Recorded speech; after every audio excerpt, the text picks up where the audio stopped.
கம்யூனிசம்னா என்ன, கேபிட்டலிசம்னா என்ன? நம்ம நம்ம ரஷ்யாவுக்கும் யூஎஸ்க்கும் நடுவில் நடக்கிற பிரச்சனைக்கு காரணமே இந்த ரெண்டு ஐடியாலஜின்னு சொன்னா உங்களால நம்ப முடியுதா?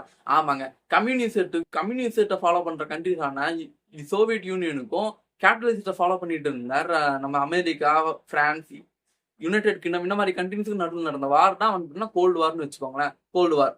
பட் இதுல கம்யூனிசம்னா என்ன, கேபிட்டலிசம் என்ன சொல்லிட்டு நம்ம நிறைய பேர் தெரியாது. ஸோ அதெல்லாம் நம்ம இந்த வீடியோ பார்க்க ஒரு வீடியோ ஃபுல்லா பாருங்க. பிடிச்சா மட்டும் லைக் அண்ட் சப்ஸ்கிரைப் பண்ணி உங்க ஃப்ரெண்ட்ஸ் அண்ட் ஃபேமிலிஸ்க்கு ஷேர் பண்ணி விடுங்க.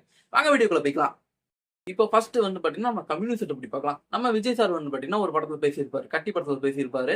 அவர் அப்படின்னா நம்ம சாப்பிட போக நம்மள்ட்ட இருக்கிற நம்ம சாப்பிட போக மீதி இருக்க ஒவ்வொரு இட்லியுமே வந்து பாத்தீங்கன்னா அது வந்து பாத்தீங்கன்னா அடுத்தவங்க இட்லின்னு சொல்லியிருப்பாரு. ஸோ அதாங்க பேஸ். இது கம்யூனிசம் என்னன்னா பொது உடைமை, எல்லாருமே வந்து பாத்தீங்கன்னா சமம். நம்ம கவர்மெண்ட் செக்டார்னு சொல்லிட்டு ஒன்று இருக்கும். அந்த கவர்மெண்ட் செக்டார் வந்து பாத்தீங்கன்னா நம்ம எல்லாருமே வந்து பாத்தீங்கன்னா அது கீழே எடுத்துக்கும். பிரைவேட் செக்டார்னு சொல்லிட்டு எதுவுமே இருக்காது. ஸோ கவர்மெண்ட் என்ன பண்ணும்னா, ஒரு எக்ஸாம்பிள் சொல்லணும்னா வச்சுக்கோங்களேன். இப்போ வந்து பாத்தீங்கன்னா நான் ஒரு ஒர்க்கர், எனக்கு வந்து பாத்தீங்கன்னா ஒரு மாசத்துக்கு 100 ரூபா வேணும். பட் என்கிட்ட 90 ரூபா இருக்கு, 10 ரூபா இல்ல. இதே மாதிரி என் ஃப்ரெண்டு கிட்ட வந்து பாத்தீங்கன்னா அவன்கிட்ட வந்து பாத்தீங்கன்னா 75 ரூபா இருக்கு அவன் கையில. பட் அவனுக்கு வந்து 25 ரூபா இல்ல. ஏன் என்னோட கசினுக்கு வந்து பாத்தீங்கன்னா 50 ரூபா இருக்கு அவன் கையில. அவன் கையில இன்னும் 50 ரூபா வேணும் அவனோட மாசத்தை வந்து ரன் பண்றதுக்கு.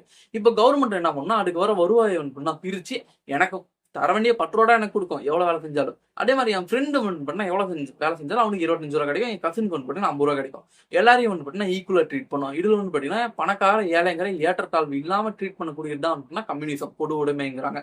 இதை ஃபாலோ பண்ண கண்ட்ரிஸ் வந்து ரஷ்யா, இன்னும் ரஷ்யா, ஈஸ்டர்ன் ஜெர்மனி. அப்போ வந்து ஜெர்மனி ரெண்டா பிரிச்சாங்க. அது ஈஸ்டர்ன் ஜெர்மனி வந்து அப்போ வந்து பாத்தீங்கன்னா கம்யூனிஸ்ட ஃபாலோ பண்ணுச்சு.